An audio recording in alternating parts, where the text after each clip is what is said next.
Man, do you like podcasts? Well then, welcome to No Gimmicks Needed! So, what do you guys want to talk about? this is the Nerd Coalition. Enjoy the show. So AEW had their WrestleDream pay-per-view about, by the time I'm recording this thing is about a week and a half old. Okay, I wanted to check out WrestleDream, but once again, my schedule has just been complete and utter trash. And sometimes wrestling recently just hasn't been interesting to me like that. In other words, to make a solid effort. But hold on, I mean, I got a lot of wrestling subscribers here, so I need to get back on it, to talk about it. And I've been just finding interest in other things. But I want to talk about WrestleDream because we've seen a return, I guess you want to call it a return, of Sting. And look, I'm going to be honest with you. Seeing old man Sting, I had to say, at first I was like, I don't know how I feel about the look. All gray hair and the gray beard and still putting the makeup on. But right now, especially seeing when he came back, the man looks badass. So, and since I'm catching up on the podcast, I haven't done a podcast in a week and a half. I was just like, well, I want to just give you my quick thoughts about WrestleDream. Like I said, it's not going to be an elaborate review like I would try to do, but no, it's just going to be my quick thoughts about WrestleDream and just what I saw. We had, of course, it was a long show because it was Tony Khan, and we had if you include the pre-show, a 13-match card. And the first 4 of them matches were the pre-show. I'm not talking about any of the pre-show. And all of them were tag team matches, and one of them was an 8-man tag match because Tony Khan wants to put everybody on the show. And sometimes you can't. I really think a lot of things can be benefited. I keep saying this. I will stand on this soapbox that if they just keep it to 8 matches, 10 for like their really big shows, I think everything will just have a much better flow to it. And also, certain matches don't need to go so, like, for instance, I didn't even get to the match yet, but Kyle Fletcher versus Mark Briscoe for the TNT Championship does not need to go 25 minutes long. That's a 15-minute match. You don't need 25. And I understand, like, they want to tell a good story now. They want to make a big competitive-ass match because, this is where the best wrestle. But sometimes you do got to cut that. Because sometimes things can overstay their welcome. And AEW has a lot of problems with those days overstaying their welcome. But they kick off WrestleDream with Jamie Hayter taking on Tekla. And every representative was banned from ringside in this one. I think even Jamie Hayter's family was at ringside. But Jamie Hayter does pick up the win on Tekla.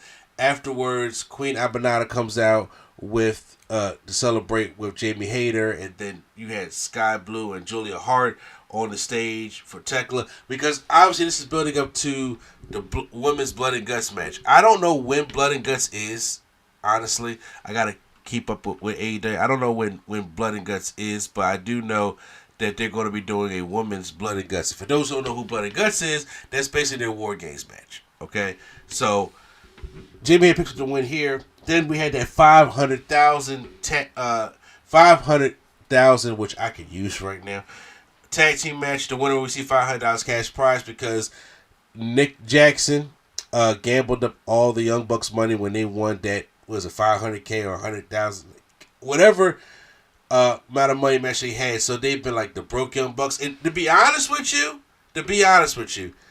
I'm actually not mad by the gimmick. It kind of reminds me, not on this same level, just to make that clear, but broke ass Corbin. Like, because I do not like Baron Corbin. Everybody knows even back when I was doing the YouTube in 2015, doing the NXT reviews for Baron Corbin, I could not stand Baron Corbin. Okay? So, but I'm just like, well, when he became broke, I know he's more interesting. Well, with the Young Bucks, broke, interesting to me. So I felt as though I'm liking this against Jurassic Express. So it was Young Bucks and Jurassic Express, and the match was a typical Young Bucks match, as you can expect, with Jack Perry and Luchasaurus, and they worked well together as well. And Jurassic Express, after Jack Perry did kick out of the EVP driver and the You're Dead knees to the face, because even Jurassic Express trying to pull out their own EVP driver or Meltzer driver, whatever they be calling it now. But Jack Perry kicked out of all that stuff, and then they did their suplex to the sit out powerbomb type move. But Jurassic Express wins the money, and Young Bucks are still broke.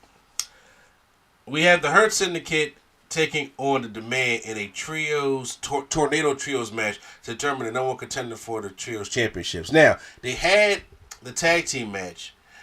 They had the trios match, then they had the street fight on Dynamite. Now they're doing a tornado, which I think is kind of backwards.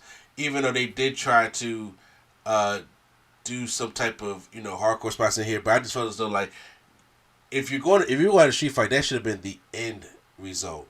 And you should have did a tornado first. You should have did the regular trios match and the tornado, then the street fight. But I think they just did it backwards. But even still, I think the match was pretty good. They told a story about taking out Bobby Lashley and Shelton Benjamin by giving Shelton Benjamin that little Nelson drop to Bobby Lashley to a table. Also steel steps on the outside, which is just taking down MVP by himself. But then they fight back, and I still applaud Bobby Lashley for still doing the old school dominator. Shelton Benjamin even German suplexes Ricochet outside to the ring, and we get a glimpse of old school Shelton Benjamin by doing a tope over the top rope and taking everybody out. But in the end, the Hurt Syndicate beat the Demand, and I'm like, where does the Demand go from here? Because right now, I like Ricochet and the Demand, but I was like, at the point, I thought Ricochet could just join the Hurt Syndicate.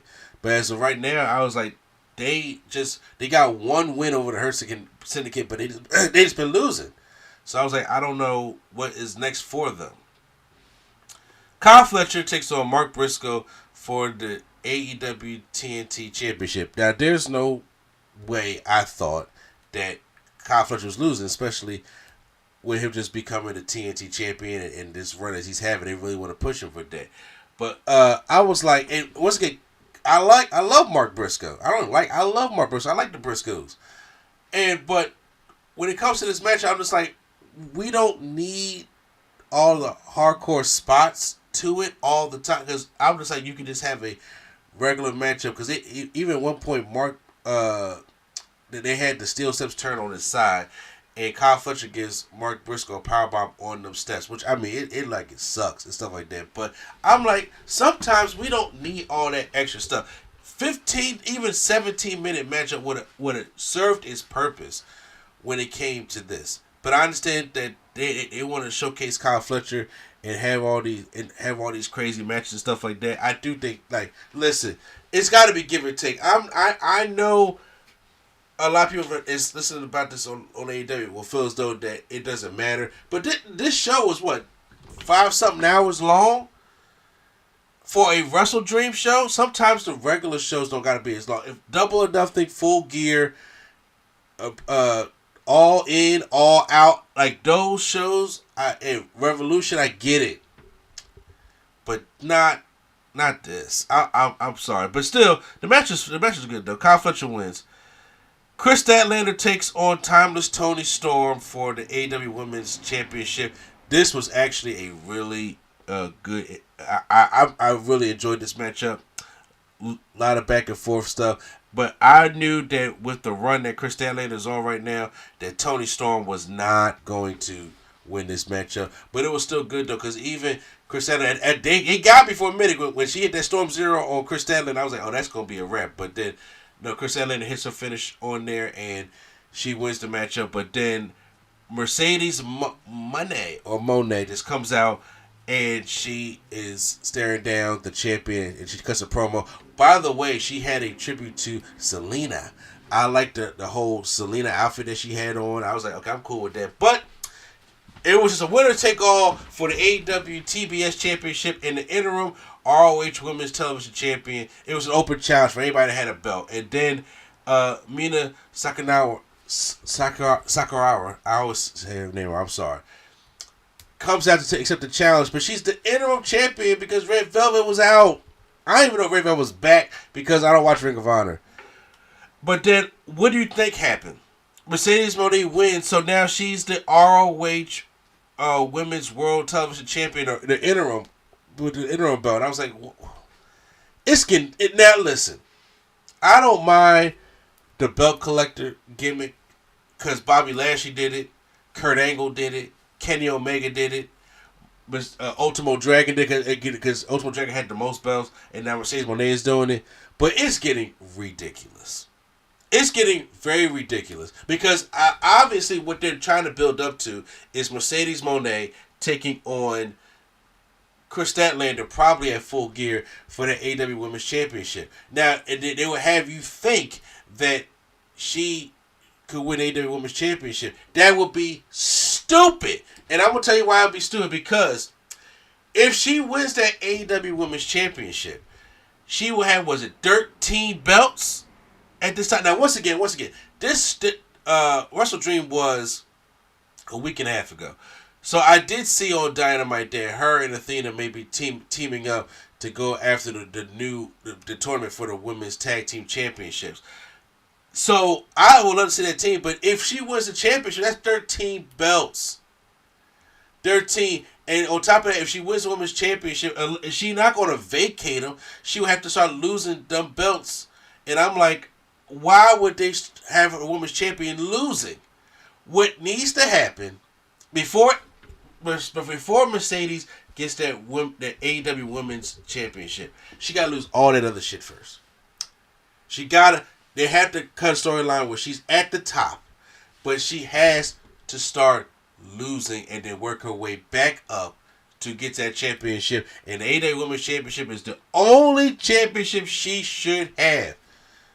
But in the meantime, all these other belts you got from all these other companies, lose them back. I don't know when Tony Khan's going to start telling that storyline, but honestly, I think right now, you should probably start telling it now so that by next year at All In, you'll be able to have her win the Women's Championship and that be her only thing. But I don't know if you got enough time for that, to be completely honest with you. Then we had a tag team match for the AEW World Tag Championships, which is Bro Dino taking on the Don Callis family, which is Okada and Takeshita, which this was ended up being a really good matchup, but you can tell the tension between Okada and Takeshita. Hell, you can even tell it. They showed it because Okada, he gives like a little middle finger in the ring. He put it right in Takeshita's face. He accidentally hit Takeshita with a Rainmaker, and he smiled about it. Like, we are imploding when it comes to Okada and Takeshita, obviously. But Bro Dino pulls out the win here. And in a very good matchup. If there's anything from WrestleDream other than the crazy stuff on the I Quit match you got to go back and watch, it would be this match as well. Hangman Adam Page takes on Samoa Joe. Obviously, the match was thrown together because there's nothing for Hangman to do until MJF comes back. And we're probably not going to do anything with MJF until about World's End. But the matchup was pretty good, though. But Hangman pulls out the win against Samoa Joe. But apparently, the Ops turned heel on Hangman Page and they attack him.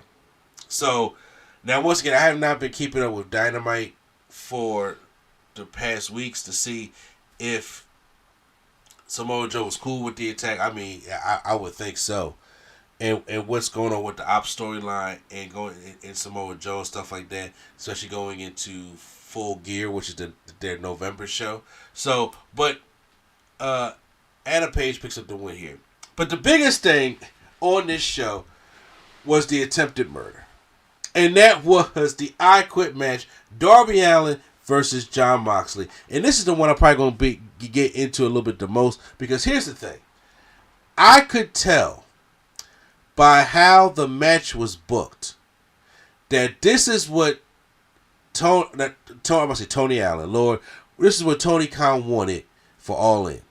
I have said before that I believe that at All In, Tony Khan wanted Darby Allin to be his Bryan Danielson, even though he has Bryan Danielson, but to have that feel-good moment of the underdog finally taking down the Death Riders and winning the AEW Championship. I believe that's what he wanted, but he couldn't get that because Darby had to go climb Mount Everest.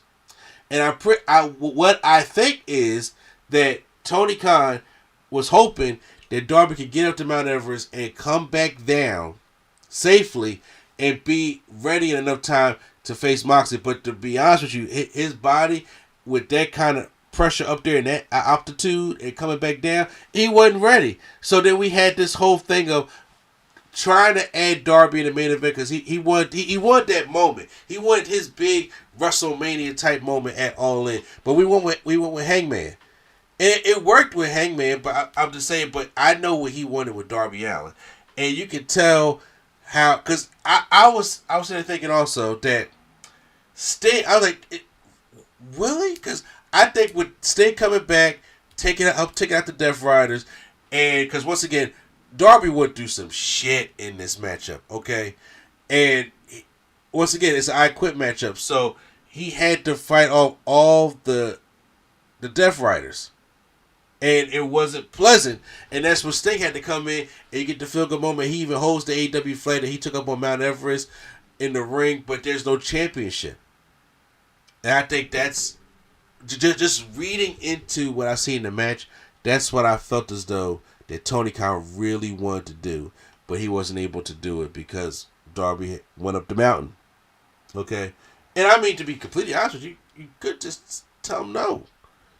I got plans for you, but I don't think Tony Khan wants to be too much of a dick, even though I hear he can be a dick. So I don't necessarily know, but we get this I Quit match up, which is, believe it or not as bloody as I thought it was going to be, which was fine to me, believe it or not, because the city of St. Louis, Missouri, they have, when it comes to like the certain sports stuff like that, they have a no blood rule. So when you're going to be in that city, you have to not bleed.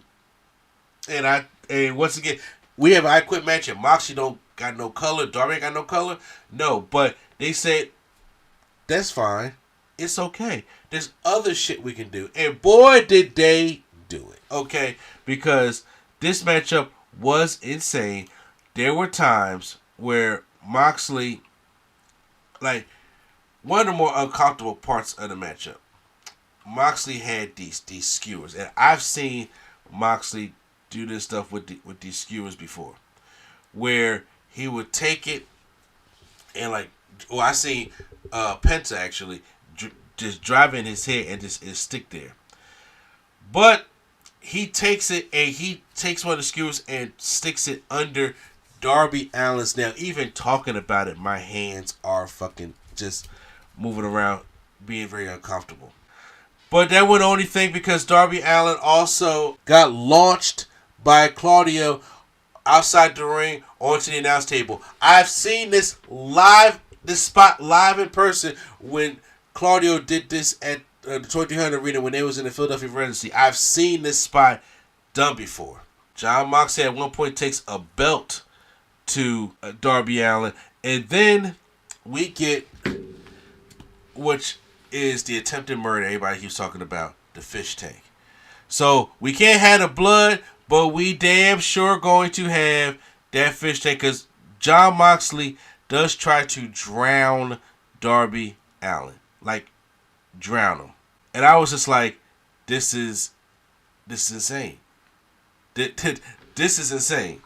Before the fish tank, Moxley has a taser, and he tries to go taser Darby Allin, but then once again, Marina Shafir low blows him, and then he gets tasered anyway and gets curb stomped. And then they bring the tank and they fill the tank with water, and then Moxley literally is just throwing his head in there, just drowning the hell out of Darby Allin until the lights go out. And then when they come back, we get old man, yes, I'm saying it now, badass Sting. And he comes in there, he starts choking John Moxley, and he starts taking out the Death Riders with his baseball bat, and then he takes his bat, and then he busts the hell out that fish tank. The sound is just beautiful. He busts the hell out that fish tank, and water goes everywhere, and then he tosses Darby the bat, like, take care of this. He takes away Mina Shafir. That's why I said this is what he wanted at All In. This is exactly what Tony Khan wanted at All In. And it's supposed to be for the championship. So then he takes out John Moxley with the bat. He starts hitting him with the knees, takes the AEW flag, lynches, I hate using that word, hangs Jon Moxley over the ropes as Moxley is kicking and screaming, and then to see if he'll quit. But then he puts him in the Scorpion Deathlock in the broken glass and war that's on the ring, and Moxley, he quits. He quits. Also, the story being that Moxley got his Death Riders, that he's really a punk anyway. He quits. And Darby Allin wins the I Quit match. I was like, it was brutal. They did attempt murder, but it wasn't as bloody. And with it being not as bloody, I don't think that there's anything wrong with that.